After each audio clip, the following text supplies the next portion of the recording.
Monday. Every few months, my school spends at least one day teaching us some important life skill. Last time it was reproduction and it didn't go so well. Well, when a mommy and a daddy love each other very much, I don't think I like where this is going. daddy shoves his cock up mommy's pussy. Yeah, I was right. I didn't like where it was going. This time around, it was all about the magic of cooking.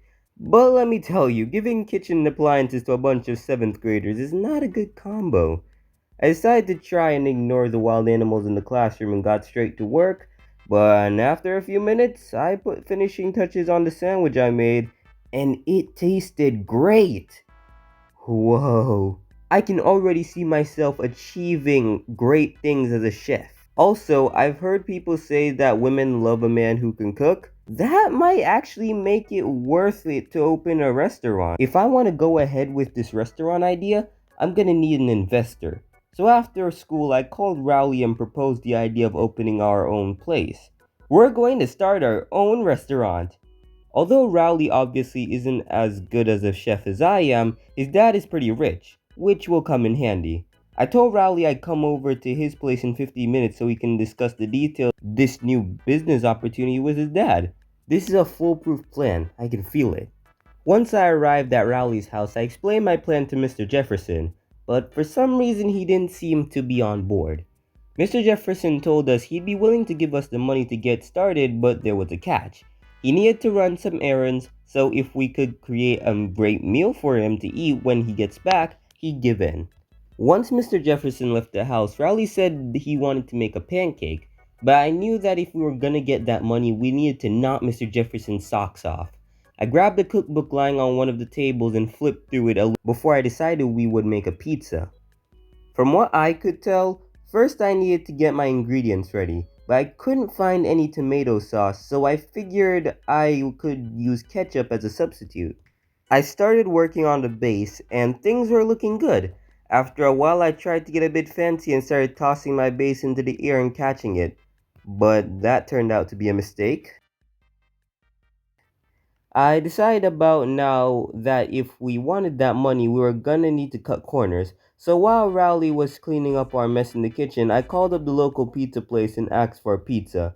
When Mr. Jefferson was back, I just gave him that pizza on a plate and claimed it was mine, and he was none the wiser.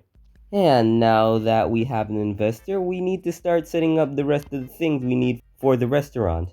I gave Rowley the task of making the flyers, but this is what he came up with. Rowley obviously doesn't know anything about business, so I ended up making the flyers. I sent Rowley out to buy some tables, chairs, cutlery, etc. so we could start setting up the place in his backyard. Turned out looking really good. Rowley still didn't like that I ended up tricking his dad by ordering the pizza instead of making it myself, but when I saw the table set up in the yard, I was glad I did it. Then, after we were done setting up the table, Chirag suddenly popped up from behind the fence.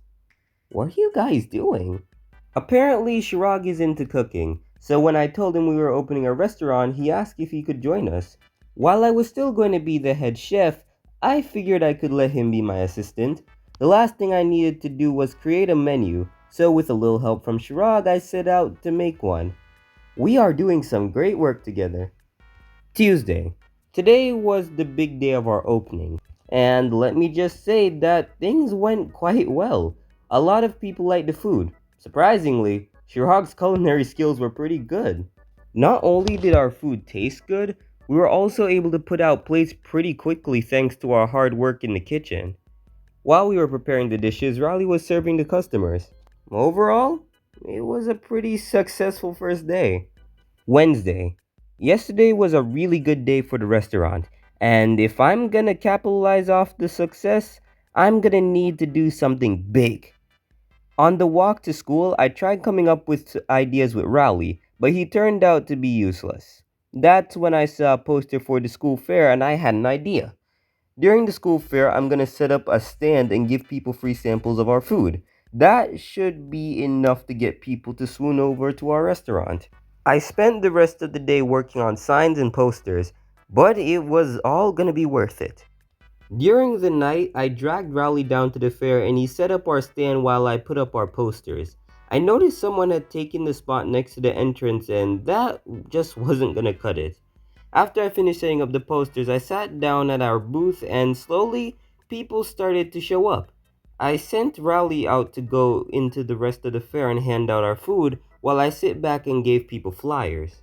More and more people were showing up, and eventually I ran out of both free samples and flyers to give out, so I busted out a notebook and started planning out what to do next with the restaurant. That's when Albert Sandy appeared out of nowhere holding one of our flyers. Hey, Greg! Albert told me our flyers were terrible. I could do a way better job.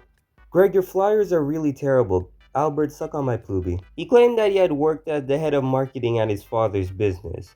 Being the businessman I am, I sensed an opportunity, so I challenged Albert to make a better poster than I had made. He agreed on one condition. If he did end up making a better flyer than mine, he'd join our business and get a cut of the profits. Now, I don't like to admit it, but he did end up delivering on his claims. It was annoying that I had to give up another 10% of my cut to get Albert in, but I guess every owner needs to invest in his business. And believe it or not, it turns out Albert Sandy knew what he was talking about. We opened up shop the next day and we were filled to the brim with customers, and one very special one at that. This was finally my chance to impress Holly Hills, but there was one problem. No!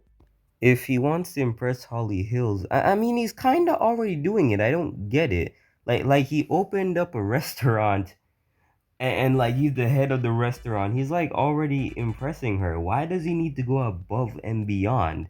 Like he's doing too much. Anyway, back to the story. I knew if Riley was the waiter for the Hills family, he'd say something dumb and make them want to leave. So I needed to be the waiter from now on. I told Rowley he needed to become security for the restaurant. He seemed a little hesitant, but once I gave him a suit and a badge, he was up to it. Although this might have been a mistake because I think the badge was starting to get to Rowley's head. Man, the food here stinks. Say that again, pal? Anyways, I ran back home and searched through Dad's closet for the fanciest stuff I could find. I gotta say, I was looking pretty sharp.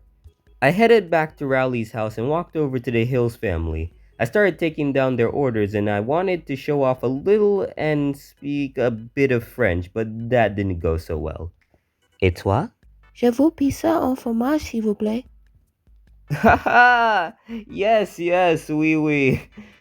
I got out of there as fast as possible and walked into the kitchen.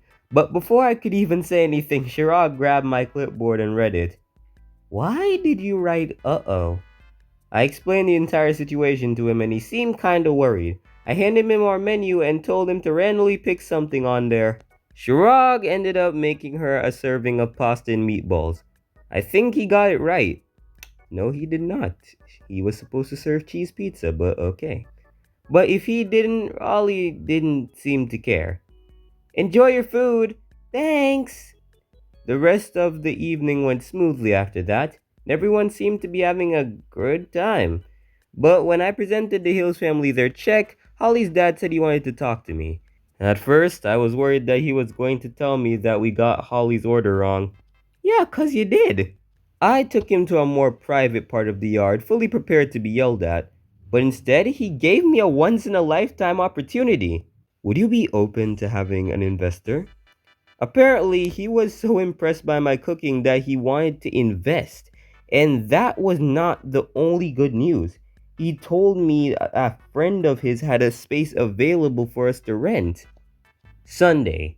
I have been really busy setting up the new place lately. I ended up accepting Mr. Hill's proposal, so now I finally have an actual restaurant.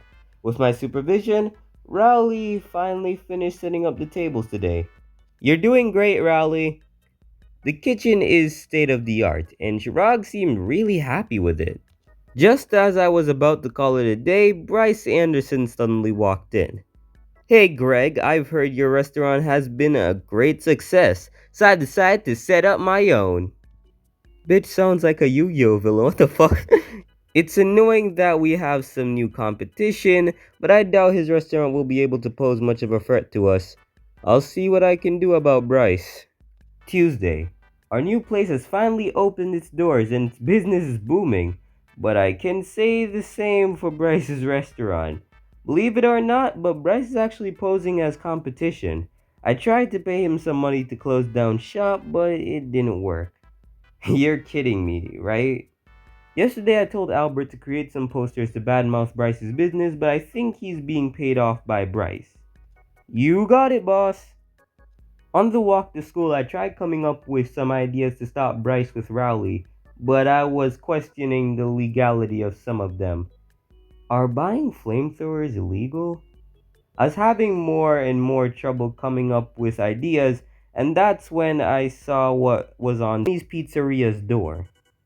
The health inspectors are showing up on Friday. If they think the sanitation in Bryce's restaurant is bad, they can get him to shut down. Problem is, when I went to Bryce's restaurant earlier to bribe him, everything was squeaky clean. The only way I'm gonna get Bryce's place shut down is if I fill this place up with bugs myself.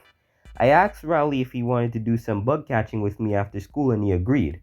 After school ended, Rowley and I headed to the park and I ran into my first roadblock. Butterflies definitely weren't gonna shut Bryce's place down, so I told Rowley butterflies were actually venomous and could kill him. But that ended up backfiring and Rowley became no help at all. I decided to forget about Rowley and spend the rest of the day catching as many creepy crawlies as I could. I didn't think about how many jars I would need to hold the bugs, so I needed Rowley to keep some of them in his house or else I would have to put these things all over my house. Ah! I knew if I told Rowley my real plan, he wouldn't tag along. So I told him I was going to be playing a fun little prank on Bryce, and believe it or not, he bought it. Thursday. After arriving at Bryce's restaurant, I ran into a problem. Bryce was outside talking with one of his friends. I was going to need to distract him. Luckily, Rowley was still with me, so I sent him over to draw their attention. I put Bryce's penis in my mouth. What? The voices are talking to me. I don't know why Rowley decided to scream such a creepy thing, but his acting was very convincing, so I was able to sneak past unnoticed. When I entered Bryce's kitchen, I could finally set my plan into action. I could already imagine Bryce's reaction to the rating the health inspector is going to give him. As I was daydreaming about the success my own restaurant was going to get after Bryce went out of business, I heard a door opening behind me. It was Bryce. What are you doing here? Just, just looking for, the bathroom. Bryce gave me a suspicious look, but I decided to shrug it off. He told me where the bathrooms really were and left. After that, I finished putting in the last of the bugs and I got out of there. Friday. Success. I guess I do feel a bit bad for Bryce, but hey, it's nothing personal. Just business. Sunday. I couldn't believe my luck. Today I was eating some breakfast and reading the latest little cutie comic when Dad walked into the kitchen. He patted me down. Whoa, pause. He patted me on the back and handed me a letter that looked pretty important. That's my son. I opened it up carefully while Dad still stayed there, grinning, and I could not believe what I saw in the letter. I ran over to the kitchen phone and called up Rowley. I had to tell him about this. Hey, Rowley, tomorrow we're the fanciest thing you could find to work. We're gonna be on the news tomorrow. After that, I relayed the message to the rest of my team, and they all reacted pretty much how I expected. Then I got my suit ready to wear tomorrow. It's gonna be a big day. Monday. Today's the day. I woke up earlier than usual and borrowed one of Dad's suits. No, wait, Greg, I need that for work today. Once I arrived, I got out a pack of notes to say that I had written last night and worked my way through the crowded news staff. I got to the kitchen and the rest of the gang were busy setting up, and a few makeup artists were doing touch-ups to make sure we looked good on TV. And after 30 minutes of that thing, the camera started rolling. I guess my notes got a little mixed up because when it was my turn to speak, things didn't go too well. Here's your CEO, Greg Heffley.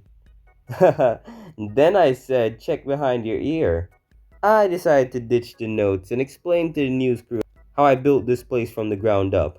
Rowley stayed by my side the entire time, laughing at the wrong cues and sweating frantically. I took the news crew to the kitchen, and Chirag had demonstrated how we made food here. After that, they interviewed mom and dad. Wednesday. Today was the day that they were airing my interview. I have to say, I was pretty happy with how it turned out. Introducing perhaps the most talented cook ever, Greg Heffley. However, I got a call afterwards from Rowley, and he didn't seem as pleased as I was. Couldn't you have mentioned Chirag and me at least once? Well, it was my idea, and I did most of the work, so I just told Rowley to deal with it. Friday. Ever since the interview aired, we've been fully booked. All of us have been working hard, and I think it has taken its toll on Chirag. He was having trouble keeping up with the orders. Hey, table 4 has been waiting for an hour. Luckily, though, I watched enough Gordon Ramsay to know how to get him back on track. You fucking donkey! Get me the fucking steak for table 4! After I cursed at him, Chirag flipped. I am so done with you, Greg, I quit! I don't know what got into him, but I knew someone had to step up, so I rushed to the toilet to change into my chef's uniform. I must say, he looked really good on me tonight. Haha, who's the sexy devil in the mirror? I walked back into the kitchen and took a look at the list of orders. They seemed easy enough, and I decided to start out with the cheese pizza. I got out the pots and pans, turned on the radio, and got straight to work. Things were going well up until I had to bake it. I wasn't sure which temperature to use, so I decided to wing it. Things really went to pot when I opened the oven before turning it off, which wasn't a good idea in hindsight. Ah! Just then, Rowley showed up and saw the mess. He quickly ran over and handed me a fire extinguisher, but I pointed the nozzle the wrong way. I figured it was every man for himself and I bolted out of the door. Soon after, the firefighters arrived. It was all ruined. The place had burned down completely. Everyone managed to get out safely, but there was no saving the restaurant. Saturday. I decided to avoid cooking for a while. Speaking of avoiding, it's going to be hard for me to get around Plainview for some time.